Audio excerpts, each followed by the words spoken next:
नमस्कार साथियों, आज की क्लास में आप सबका स्वागत है।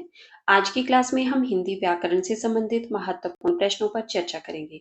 तो आइए हम आज की क्लास को शुरू करते हैं और हमारा आज का पहला प्रश्न है, संज्ञा के स्थान पर प्रयुक्त होने वाले शब्दों को क्या कहते हैं? आपके पास ऑप्शंस में है विशेषण, क्रिया, सर्वनाम या अव्यय। तो इसका सही उत्तर क्या होगा? सभी लोग अपना उत्तर कमेंट बॉक्स में देते रहें।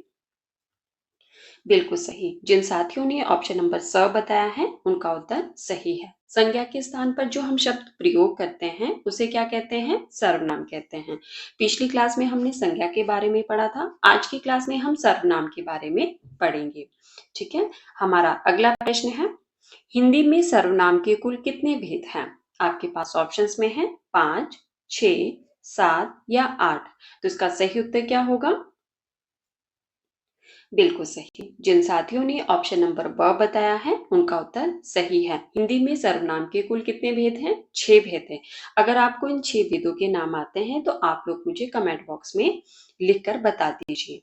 हमारा अगला प्रश्न है, हिंदी में मूल सर्वनामों की कुल संख्या कितनी है? प्रश्न को ध्यान से सुनना है। प्रश्न में पूछा गया है कि हिंदी में मूल सर्वनामों की कुल संख्या कितनी है? आपके पास ऑप्शंस में है 6, 9, 11 या 15।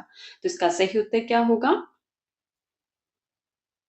बिल्कुल सही। जिन साथियों ने ऑप्शन नंबर स बताया है उनका उत्तर सही है और जिन्होंने ऑप्शन नंबर अ बताया है उनका उत्तर गलत है। मूल सर्वनामों की संख्या पूछी गई थी, तो मूल सर्वनामों की संख्या कितनी है? 11।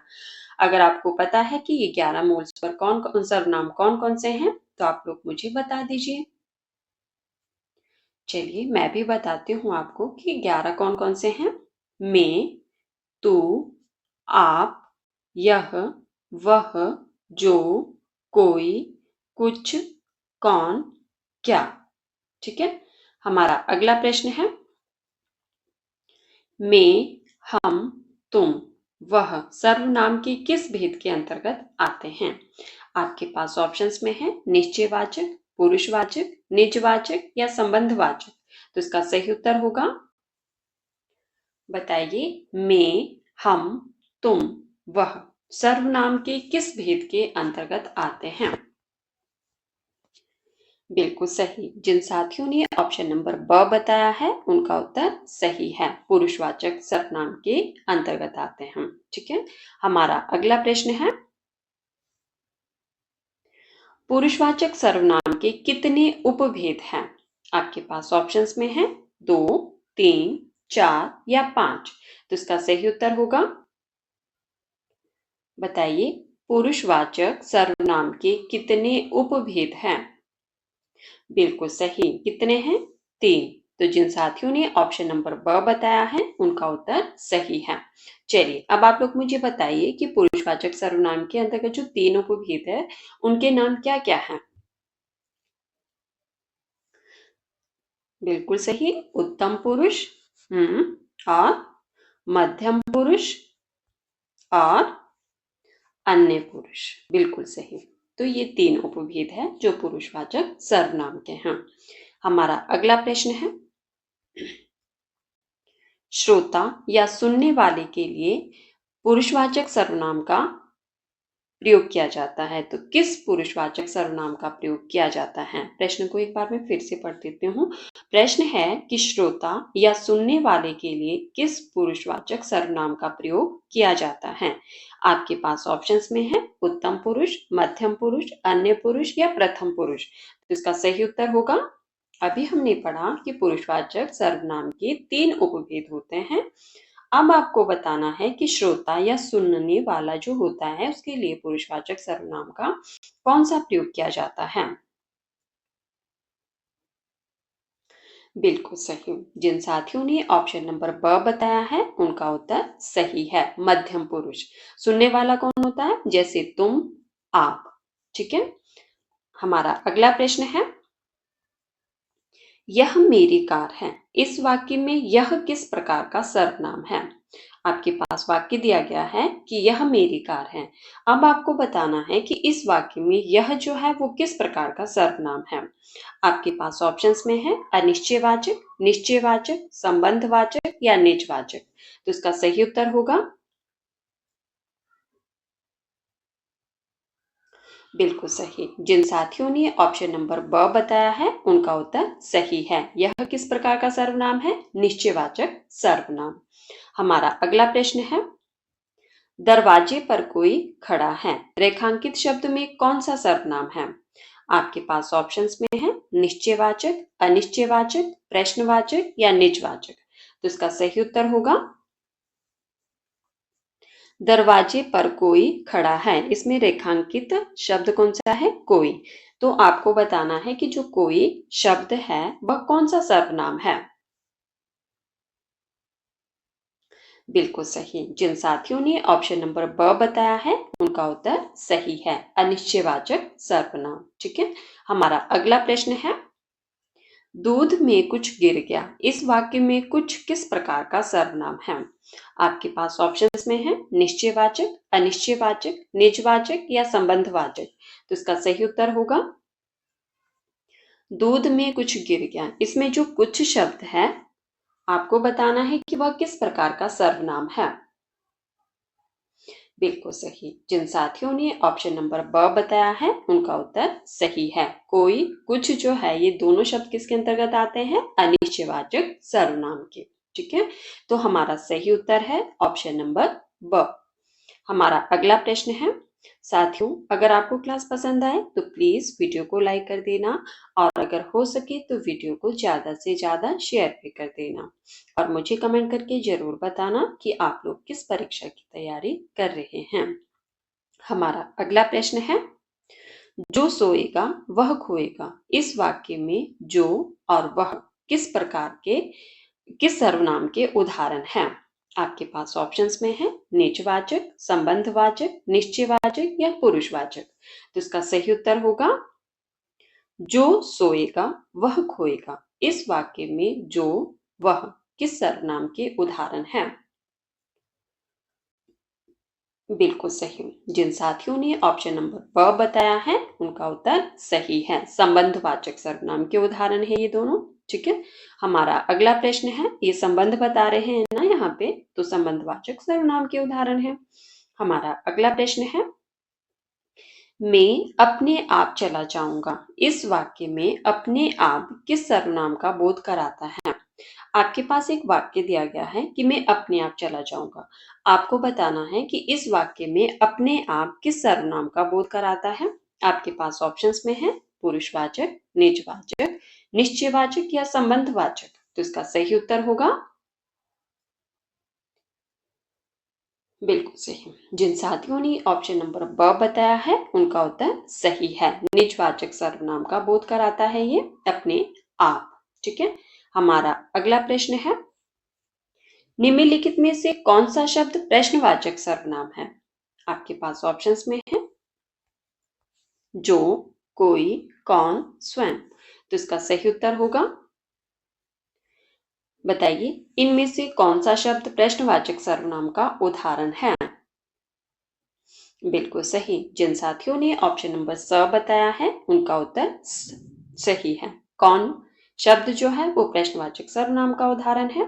हमारा अगला प्रश्न है, उत्तम पुरुष सर्वनाम का उदाहरण कौन सा है? आपको बताना है कि इनमें से उत्तम पुरुष सर्वनाम का उदाहरण कौन सा है।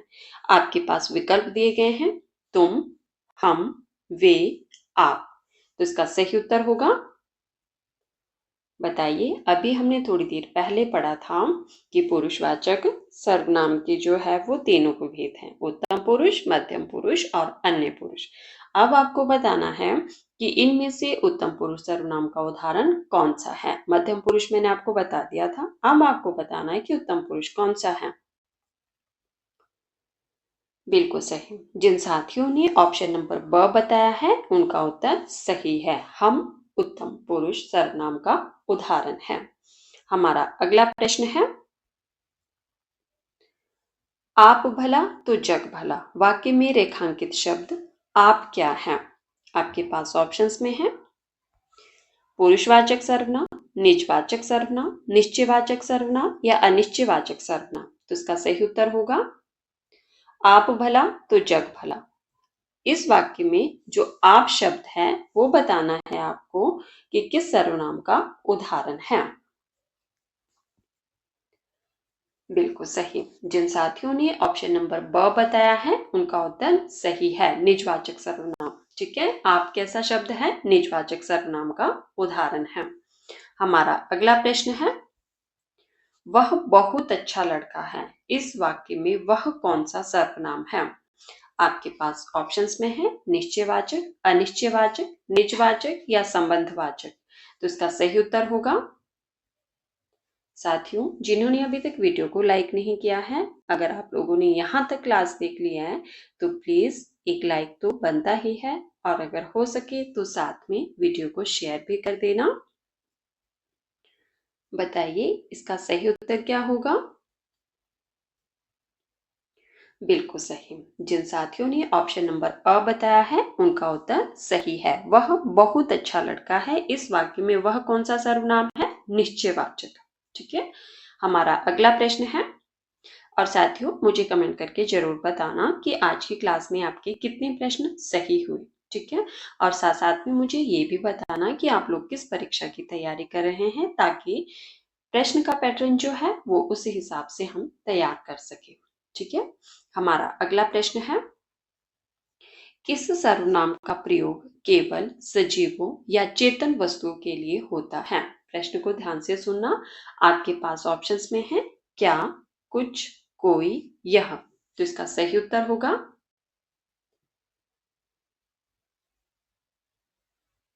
किस सर्वनाम का प्रयोग केवल सजीवों या चेतन वस्तुओं के लिए होता है?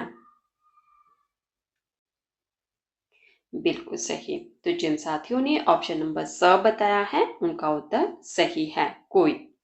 ठीक है, हमारा अगला प्रश्न है, में वे मैच खेल रहे हैं। इस वाक्य में वे कौन सा पुरुष है? आपके पास ऑप्शंस में है उत्तम पुरुष, मध्यम पुरुष, अन्य पुरुष या निज पुरुष। तो इसका सही उत्तर होगा, वे मैच खेल रहे हैं। आपके पास वाक्य दिया गया है, अब आपको बताना है कि इसमें जो वे शब्द आया है वो कौन से पुरुष का उदाहरण है। बिल्कुल सही। जिन साथियों ने ऑप्शन नंबर स बताया है उनका उत्तर सही है, अन्य पुरुष। ठीक है, अब आपको क्लियर हो चुका होगा कि उत्तम पुरुष में कौन कौन आते हैं, मध्यम पुरुष में कौन आते हैं और अन्य पुरुष में कौन होते हैं। ठीक है, चलिए अब आप लोग मुझे कमेंट करके बता दीजिए कि उत्तम पुरुष किसके लिए प्रयोग होता है, मध्यम पुरुष में कौन कौन आते हैं। बता दीजिए फटाफट से, अब तो क्लियर होना चाहिए आपका। हमारा अगला प्रश्न है, सर्वनाम का प्रयोग भाषा में क्यों किया जाता है? आपके पास ऑप्शंस में है वाक्य को लंबा करने के लिए, संज्ञा की पुनरुक्ति मतलब बार बार दोहराव को रोकने के लिए, सुंदरता घटाने के लिए या क्रिया की पहचान के लिए। तो बताएं इसका सही उत्तर क्या होगा? आसान भाषा में पूछा गया है कि सर्वनाम का प्रयोग हम भाषा में क्यों करते हैं, क्यों किया जाता है? वाक्य को लंबा करने के लिए, संज्ञा की पुनरुक्ति को रोकने के लिए, सुंदरता घटाने के लिए या क्रिया की पहचान के लिए। बिल्कुल सही। तो जिन साथियों ने ऑप्शन नंबर ब बताया है उनका उत्तर सही है। सर्वनाम का प्रयोग हम भाषा में क्यों करते हैं? संज्ञा की पुनरुक्ति को रोकने के लिए। ठीक है, हमारा अगला प्रश्न है, जैसा करोगे वैसा भरोगे में कौन सा सर्वनाम है? आपके पास ऑप्शंस में है निजवाचक, प्रश्नवाचक, संबंधवाचक या पुरुषवाचक। तो इसका सही उत्तर होगा, जैसा करोगे वैसा भरोगे में कौन सा सर्वनाम इसमें है? आपके पास जैसा और वैसा। आपको बताना है कि ये किस सर्वनाम के उदाहरण हैं। बिल्कुल सही। जिन साथियों ने ऑप्शन नंबर स बताया है उनका उत्तर सही है, संबंधवाचक सर्वनाम के उदाहरण है जैसा वैसा।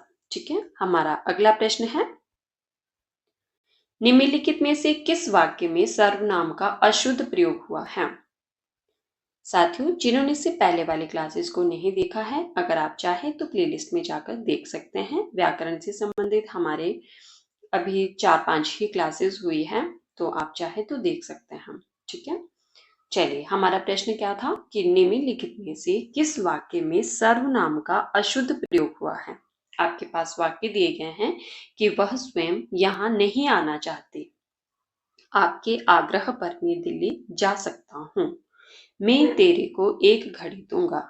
मुझे इस बैठक की सूचना नहीं थी। तो बताइए इस वाक्य में सर्वनाम का अशुद्ध प्रयोग किस वाक्य में हुआ है? बिल्कुल सही। जिन साथियों ने ऑप्शन नंबर स बताया है उनका उत्तर सही है। मैं तेरे को एक घड़ी दूंगा, ये अशुद्ध वाक्य है, अशुद्ध सर्वनाम का प्रयोग हुआ है। तो बताइए शुद्ध रूप क्या होगा? मैं तेरे को एक घड़ी दूंगा, इसका शुद्ध रूप बताइए। मैं तुम्हें एक घड़ी दूंगा। ठीक है, शुद्ध रूप क्या होगा? मैं तुम्हें एक घड़ी दूंगा। ठीक है, ये इसका शुद्ध रूप होगा। तो बाकी जो ये वाक्य दिए गए हैं वो सारे सही हैं। ठीक है, वह स्वयं यहाँ नहीं आना चाहती। मैं आपके आग्रह पर दिल्ली जा सकता हूँ। मुझे इस बैठक की सूचना नहीं थी। और इसका जो सही आंसर होगा वो होगा ऑप्शन नंबर स, और इसका शुद्ध रूप होगा मैं तुम्हें एक घड़ी दूंगा। ठीक है, तो साथियों ये थे हमारे आज के कुछ महत्वपूर्ण प्रश्न जिस पर हमने चर्चा की। अगर आपको क्लास पसंद आए तो प्लीज वीडियो को लाइक कर देना। अगर हो सके तो वीडियो को ज़्यादा से ज़्यादा शेयर भी कर देना, और मुझे कमेंट करके ज़रूर बताना कि आज की क्लास में आपके कितने प्रश्न सही हुए। ठीक है, और साथ साथ में मुझे ये भी बताना कि आप लोग किस परीक्षा की तैयारी कर रहे हैं। ठीक है, धन्यवाद। मिलते हैं अगली क्लास में।